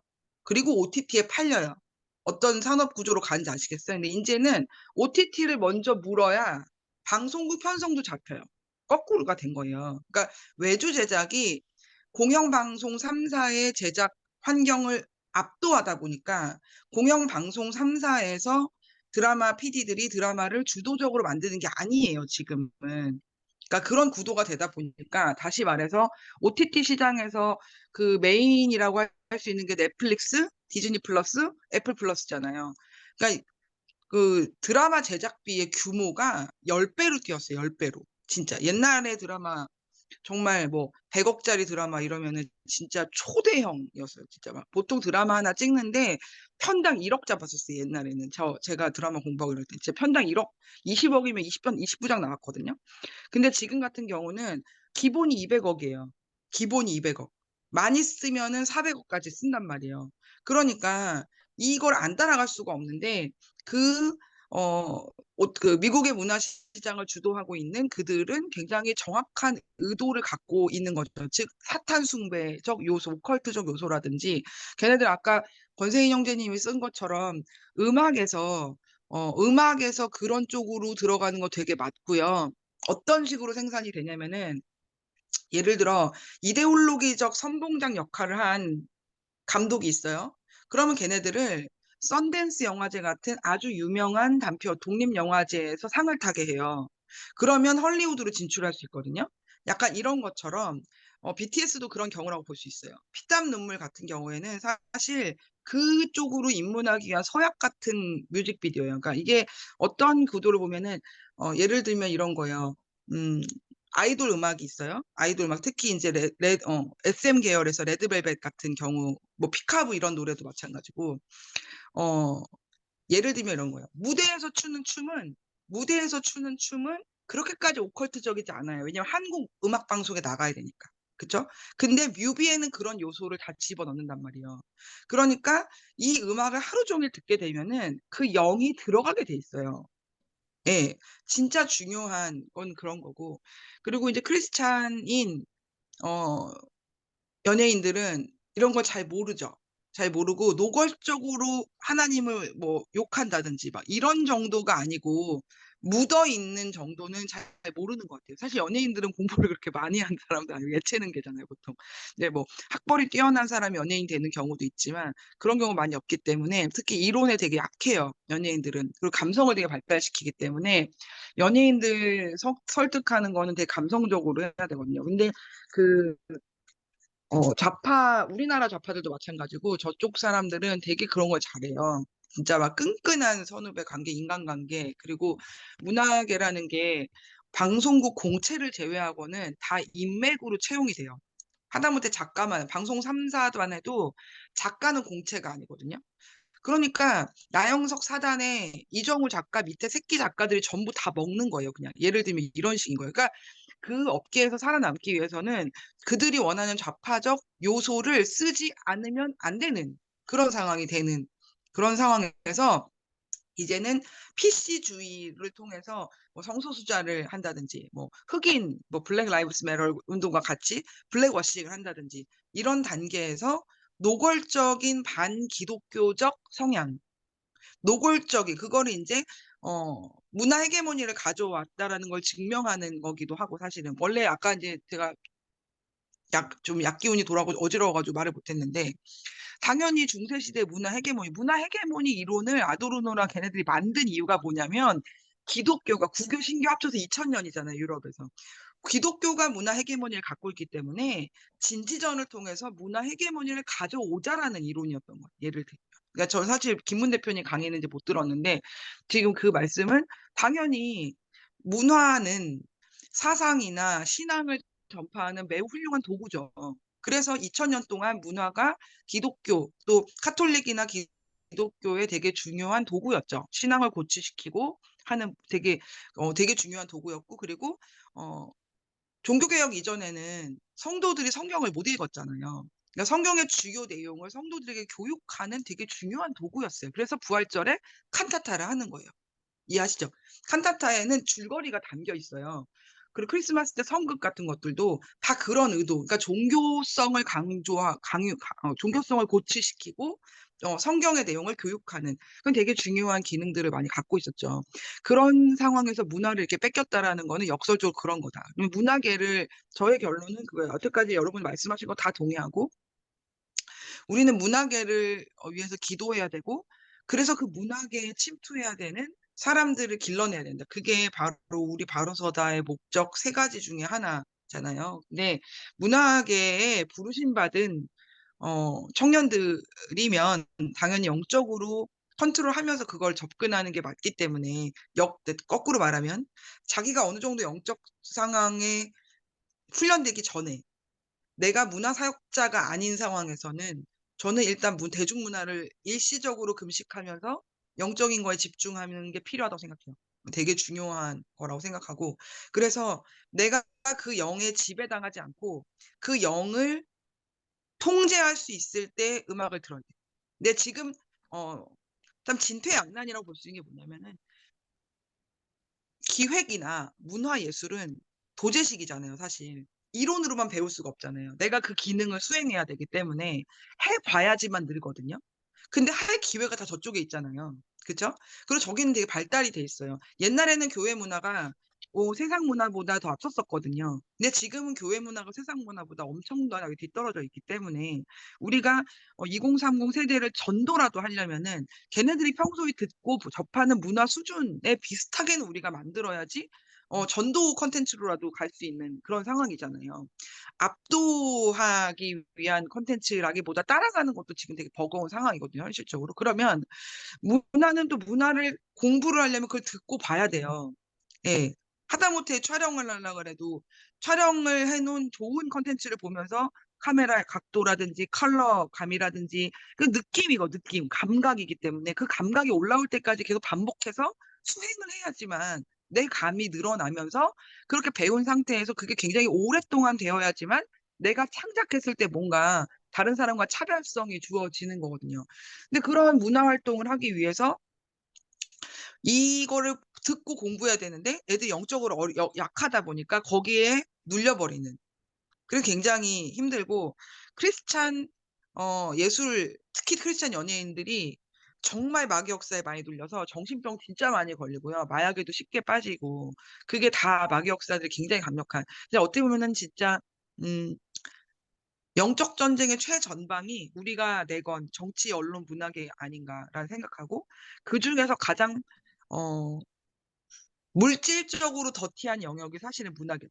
예. 그러니까 이런 거예요. 그러니까 저도 음악을 하는데 진짜 대학교 다닐 때 음악 너무 빠져가지고 근데 저는 영적으로 하나님이 훈련을 하신 부분이 있어서 그랬던 것 같아요. 웬만한 사람 느끼지도 못했을 거예요. 저는 음악을 하나 딱 한 곡을 들으면 모든 연주를 다 들어야 되고 모든 연주를 다 따기 때문에 한 곡을 막 일주일 한 달씩 듣거든요. 근데 내가 한번 빠졌던 곡이 있어요. 근데 일주일 동안 딱 듣는데 제가 귀신이 들어오려고 하는 걸 느꼈어요. 일주일 내내 그걸 듣는데 그 전에는 못 느꼈었거든요. 그러니까 그때 내가 많이 영적으로 성장하고 이럴 때 이게 딱 성령님이 딱 감동을 주시더라고요. 그래가지고 내가 대적 기도를 하고 딱 이런 식으로 들어오는구나 제가 분명히 느낀 적이 있거든요. 그래서 그때 우리 예배학교 때 우리 예배 음악 강의해 주셨던 음대 교수님, 그러니까 크리스찬 교수님이 뭐라고 말씀하셨냐면은 음악을 하자는 음악을 배울 수 없는데 음악 안에서 음악을 하면 안 되고 음악 밖에서 음악을 지배해야 된다. 이 말씀하셨는데 그게 영적인 거다. 이렇게 말씀하셨는데 그 강의를 들을 때는 되게 모호했거든요. 그냥 당연히 맞는 말이지만 또 어떻게 생각하면 되게 모호한 말이잖아요. 근데 그게 뭔지 제가 정확하게 알게 됐어요. 그래서 그 다음부터 내가 찬양팀이나 예배팀을 인도할 때는 그런 부분 되게 잘 가르치고 실제적으로 가르치거든요, 저는.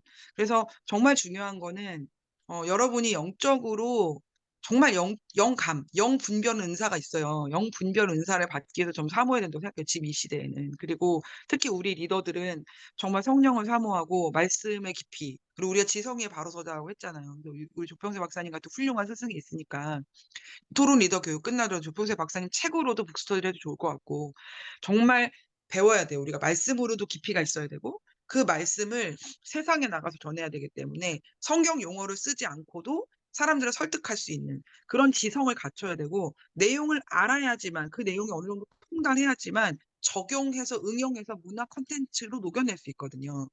근데 지금 우리 아니고는 이런 거 할 사람 별로 없어요. 여러분들 중에 분명히 여기 리더들만 아니라 여러분들 중에 우리가 바로수다 활동을 하면서 그래서 영상 아카데미도 하는 거고 영상 공모전도 할 거고 종교단체도 설립해가지고 이제 찬양제도 하고 여러 가지 이제 막 하면서 음악하는 또 예술하는 친구들을 모을 건데 그렇게 했을 때 여러분들이 그 사람들 가르쳐야 되거든요.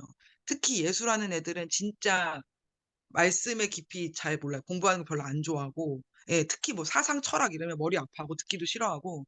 근데 우리가 왜 이런 걸 배워야 되는지를 그들을 가르쳐서 그들이 녹여내서 정말 하나님 주신 그 재능이잖아요. 사실 예술 영역만큼 타고난 달란트가 절대적으로 중요한 영역은 없는 것 같아요. 다른 것들은 좀 노력으로 커버가 되는데, 저도 음악을 하지만, 저는 절대 음감이 아니거든요.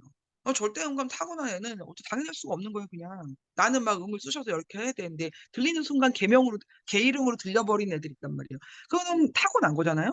그런 타고난 친구들에게 신앙을 주고 그리고 사상과 철학 왜 우리가 보수주의를 해야 되는지 크리스찬이면 왜 보수주의를 해야 되는지 우리가 예수 그리스도의 재림을 준비하고 이 마지막 때에 사명을 다하기 위해서 우리가 왜 보수주의를 공부해야 되는지를 그들을 설득하고 교육하고 그래서 그들이 이 사회에서 좋은 컨텐츠를 만드는 경쟁 영역 있는 진짜 뭐 제2의 김은숙 작가 같은 천재적인 작가들이 나와야지만 그리고 뭐 그런 예술 감독들이 나올 수 있도록 우리가 또 이런 교육을 하는 거죠. 그래서 지금 여러분들에게 결론적으로 말하는 거는 오늘 문화 영역이어서 뭐 자신 없다고 말씀하셨지만 조평세 박사님 강의 너무 좋았고요. 예. 역시 사상적으로 기초가 있으신 분은 뭘 해도 되는 것 같습니다. 자, 그래서 이거를 애들한테 가르쳐 주고 싶었어요, 진짜. 예. 우리가 디테일하게 자기 전공 분야나 자기 부르심의 분야 더 깊이 전공으로 들어가겠지만 어떤 전공을 하든 어떤 분야에든 성경과 보수주의는 알아야 돼요. 예, 우리 기독교 보수주의적 바탕을 이론적으로 아는 건 너무 중요한 것 같아요. 사실 저도 아직 되게 부족하고, 저도 보수주의를 되게 많이 배워야 돼요. 근데 그 보수주의만큼은 조평세 박사님께서 굉장히 그래도 기초가 탄탄하시기 때문에 우리가 어떤 전공을 하든 자기 부르심이 어떤 분야든 기독교 보수주의, 내가 그래도 보수주의는 이 정도는 설명할 수 있다. 이제 내 후배들이나 누구에게 가르칠 수 있다. 할 정도까지는 우리 리더들은 최소한 보수주의를 공부하는데 매진해야 된다고 저는 생각합니다. 네, 이상입니다. 너무 수고 많으셨습니다. 박사님 더 인도해 네, 주세요. 네, 정리해 주셔서 감사해요. 그, 한 가지 더 생각해 보고 싶은 게 있었어요. 잠깐만요. 요거, 마지막으로 요것만 볼게요. 네, 문화, 이거 다른 데서 발표했던 건데, 어, 문화에 대해서 이 책, 제가 번역했던 책 있잖아요. 그 책의 첫 부분에 나온 인용구가 있어요. 뭐냐면 문화적 분별이 없는 문화적 참여, 분별 없는 문화적 참여는 결국에는 그 문화에 종속된다. 그건 문화에 종속될 수밖에 없다. 이런 얘기예요. 진짜 그 대표님께서도 말씀해 주셨지만은 분별할 능력이 없으면 사실은 문화를 즐기거나 문화에 참여하는 것이 순서가 안 맞을 수도 있어요. 되게 그 영향력은 우리가 모르는 사이에 무의식 중에 우리에게 영향을 미치는 것이기 때문에 영적으로 충분히 분별할 수 있을 때 그것을 즐길 수가 있는 것이고 그래야지만 거기에 참여가지 않는다고 생각을 하고요. 그리고 다른 분들이 이제 다 기독교 그 철학가들이에요. 그분들이 하신 문화에 대한 것들을 모아봤는데 문화란 결국에는 우리가 만드는 모든 세상, 우리 문명을 말을 한다라고 앤디 크라우치가 말을 했고 문화란 삶을 살 가치가 있게 만드는 것, 살 가치가 있도록 만드는 것 이렇게 표현했어요. T.S. 엘리엇도 아주 깊은 철학가이면서도 시인이면서 또 보수주의자였어요. 보수주의자. 그리고 또 제프 마이어스 알죠? 충돌하는 세계관이라는 책 쓰신 분. 세계관 책에 거의 일치되죠. 그분이 문화를 만드는 것은 결국에는 spoken language다 이랬어요. 이거 좀 약간 생각을 많이 할 필요가 있는데, 말이 없이는 문화가 없다라는 거예요. 따지고 보면은 말의 기원이 어디서 시작했죠? 말. 바벨탑. 바벨탑을 통해서 말이라는 것이 구분이 되기 시작하고 이제 파생이 되기 시작했는데 사실 그때부터 비로소 인간 문명의 문화권, 여러 가지 다양한 문화권이 존재하기 시작했다라고도 할 수가 있어요. 그렇죠? 그래서 결국에는 우리의 글 쓰는 활자 문화뿐만 아니라 우리의 말이 문화 자체를 만드는 것이라고 이렇게 생각하면은 또 예수님도 뭐라고 표현하죠? 예수님도 말씀으로 오셨다 그러잖아요. 그죠? 로고스로 오셨다 그러고. 그래서 말이라는 매개가 결국에는 하나님의 복음을 전달하는 그런 수단이 되겠구나. 그래서 그 말이 복음을 담지 않을 때는, 그죠? 그 말이 복음을 담지 않을 때는 결국 복음에 반대되는 그런 것들을 담을 수밖에 없다는 걸 우리가 또 생각을 해봐야 될 것 같아요. 그리고 문화의 중심에는 종교가 있잖아요. 종교와 문화는 그 어원도 똑같지만 컬투스라는 그 어원도 똑같지만 종교와 문화는 빼놓을 수가 없다는 거예요. 그렇기 때문에 그 문화 속에 하나님, 기독교의 하나님, 기독교적인 그런 종교가 없으면 결국엔 다른 종교가 들어간다는 거죠. 결국엔 다른 종교가 문화를 지배한다는 거예요. 같은 어원을 가지고 있고 문화에는 결국 그 중심에는 종교가 있기 때문에 거기에 하나님을 빼버리면은 다른 종교가 들어올 수밖에 없다. 그렇게 생각하면은 도움이 될 것 같아요. 그리고 이제 리차드 니버라고 아시죠? 라인홀드 니버는 다 아시잖아요. 라인홀드 니버라고 유명한 국제정치학자죠. 근데 그 라인홀드 니버의 형제가 리처드 니버라고 있는데 이 사람도 아주 유명한 신학자이자 철학자예요. 근데 이 사람이 크라이스트 앤 컬트라는 책을 썼어요. 아주 오래됐죠. 근데 이분은 우리 기독교인들이 문화를 어떻게 봐야 되느냐라고 했을 때 이거를 5가지로 구분하셨어요. 5가지로. 첫 번째, Christ against culture. 그리스도인은 문화와 대적된 관계다. 완전히 대립되는 관계다. 그래서 문화에 같이 참여할 수도 없고 참여해서도 안 되고 문화와 완전히 동떨어져야 된다. 그래서 세상 문화와 떨어져서 저기 산속에 들어가서 살아야 된다. 이렇게 말씀하시는 입장이 있고 또 두 번째로는 Christ of culture예요. 그래서 그리스도 세계관도 결국에는 문화에서 비롯된다라는 거예요. 세상의 문화에서 우리 기독교적인 어떤 요소들을 찾아낼 수가 있다. 그래서 문화를 적극적으로 수용하는 거죠. 문화와 그리스도의 복음의 진리를 타협시키는 거죠. 약간 그 경계를 해야 되는 내용이죠. 그리고 세 번째로는 Christ above culture. 그래서 문화는 기독교와는 양립할 수 없는 것이고 그렇다고 해가지고 완전히 떠나버리는 건 아니지. 세속에서 완전히 떠나서 사는 건 아니지만은 그리스도인으로서 문화 위에서 군림하면서 문화를 지켜보고 문화를 판단하고 비판하고 이런다는 거죠. 그리고 네 번째로는 Christ and Culture예요. 파라독스죠. 그래서 같이 공존하는 것이다. 우리 세상에서 예수님이 다시 오시기 전까지는 세상에는 우승 권세 잡은 자들이 꽉 잡고 있기 때문에 어쩔 수 없이. 그래서 이 문화의 이 흐름과 이 복음의 흐름이 같이 공존하고 있다라고 보는 그 크라이스트 앤 컬처가 있어요. 그리고 다섯 번째가 이제 이 리버 목사님께서 그리스도인이라면 이래야 된다라고 해서 다섯 번째를 내어준 건데, Christ the Transformer of Culture야. 문화를 변혁시키는 그리스도인이에요.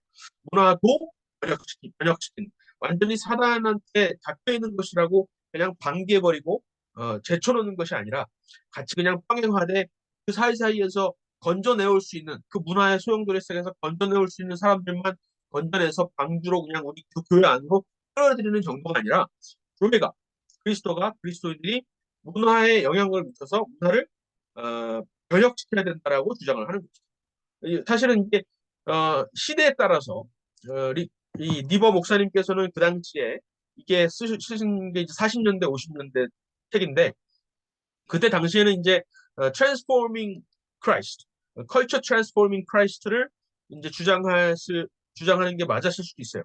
지금도 사실 어느 정도 그게 더 우리 입장에서 받아들이고 직접 우리가 하려고 하는 것이고. 그런데 어떨 때는 너무 거기 그 문화 자체를, 세상의 문화를 변혁시키려고 하다가 거기 집착돼서 우리의 어떤 세계관도 많이 타협하는 경우가 없지 않거든요. 그렇기 때문에 그런 것들을 계속 경계해야 된다, 이렇게 생각이 들어요. 그래서 어떤 면에서는 이 베네딕트 옵션처럼 이 완전히 이 세상에서 동떨어져서 수도승처럼 산에 들어가서 하나님만 섬길 거야라고 하는 것이 물론 바람직하진 않지만은 그 정도의 각오는 우리가 하고 있어야 되겠다라는 생각이 들었어요. 세상의 그 마지막 때가 가까울수록 점점 더 악하게 흘러갈 것일 텐데, 예수님께서 다시 오시기 전까지는 결국에는 이 세상의 이 문화는 완전히 우리 하나님의 것으로 회복되지 못할 텐데, 이것을 어느 순간에서는 이제는 발을 떼야 되겠다라고 할 정도의 그런 각오를 우리가 가지고 있어야 되겠다.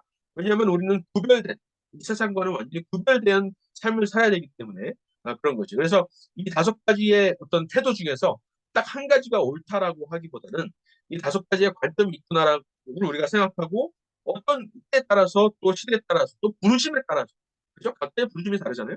부르심에 따라서 이 다섯 가지의 를 선택할 수가 있구나, 다르게 선택할 수가 있겠구나, 이렇게 생각을 해봤어요. 네, 여기까지 말을 할게요. 제가 사실은 내용을, 문화예술 쪽에는 워낙 문외한이고 사실 별로 크게 관심이 없어요. TV나 이런 걸 안 보기 때문에 이제 딱 손을 떼고선 사는 거죠. 저 같은 경우는. 그래서 이제 더 꼰대스럽기도 하고 또래들하고 못 어울리고 뭐 그러는 게 있는데, 어쨌든 다 그럴 수는 없잖아요. 충분히 세상과 대화하고 또 세상에 속해서 살아야 되는 입장이기 때문에 충분히 우리의 빛을 어떻게 효과적으로 발할 수가 있을까, 이거를 계속 고민을 해야 될 것 같아요. 오늘은 일찍 끝낼까요, 여기서? 박사님 혹시 그 네. 방금 보여주신 PPT 공유가 가능한가요? 예, 카톡방에 올릴게요. 예, 감사합니다. 네. 그러면은 마지막으로 누가 기도해 주시고 마칠게요. 제가 기도할게요. 아버지 네. 감사합니다. 정말 어려운 분야인 문화에 대해서 오늘 배우고 또 많은 대화를 하였습니다. 하나님, 이 일을 우리는 할 수 없습니다. 그러나 우리는 역사의 주관자가 하나님이신 것을 믿습니다. 하나님께서 모든 것을 다스리는 통치자이신 줄 믿습니다. 하나님, 이 정말 우리가 예수 그리스도의 죄름을 준비하는 그리스도의 좋은 군사로 설 수 있도록 하나님, 우리 각자의 부르심을 따라 하나님께서 원하시는 부르심에 합당한 모습으로 우리가 빚어질 수 있도록 하나님, 우리가 날마다 성실하게 주님 앞에 나아가고 주님과 교제하고 또 공부하는 우리 청년들 될 수 있도록 주님 붙들어 주시옵소서. 하나님, 또 이 청년들을 양육하고 가르치는 일에 우리 박사님 귀하게 사용해 주셔서 감사합니다. 하나님, 정말 청년들은 이제 점점 많이 오고 가르쳐야 될 사람 우리 둘뿐이라 좀 힘들지만 하나님, 정말 우리 청년들을 우리 박사님과 같은 마음으로 정말 하나님의 마음으로 아버지의 마음으로 가르칠 수 있는 좋은 스승들을 많이 보내주셔서 우리 청년들이 각자 분야와 부르심에 맞게 좋은 멘토들을 만나 정말 잘 성장할 수 있도록 하나님 우리 전국 청년연합 바로서다에 하나님의 사람들을 많이 보내주시기 원합니다. 아니 우리가 올 한 해에 문화사역을 많이 진행해야 되는데 하나님 이 일을 우리 힘으로 절대로 감당할 수 없음을 고백합니다. 아니, 우리가 정말 시작은 미약하지만 하나님께서 우리를 사용하셔서 이 세상에 하나님이 하시고 싶은 말씀을 우리를 통해서 하시는 우리가 정말 하나님의 메신저가 될 수 있도록 우리 각 사람에게 지혜와 계시형을 부어주시기를 간구합니다. 아니, 오늘 밤에 또 늦게까지 공부하느라고 수고한 우리 청년들 가정과 삶과 그 모든 직장과 학교와 모든 영역 가운데 하나님의 은혜로 함께하여 주셔서 이들이 하나님의 사람인 것들을 이 주변의 사람들이 목도하며 함께 신앙에 성장하게 도와주시고 이들의 부르심의 길을 그 모든 사람들이 함께 응원하고 지지할 수 있도록 이들의 성장을 아버님께서 인도하여 주시옵소서. 주께 모든 것을 의탁하옵고 예수님의 이름으로 기도드렸습니다. 아멘. 네, 감사합니다. 감사합니다. 수고 많으셨습니다. 수고하셨어요.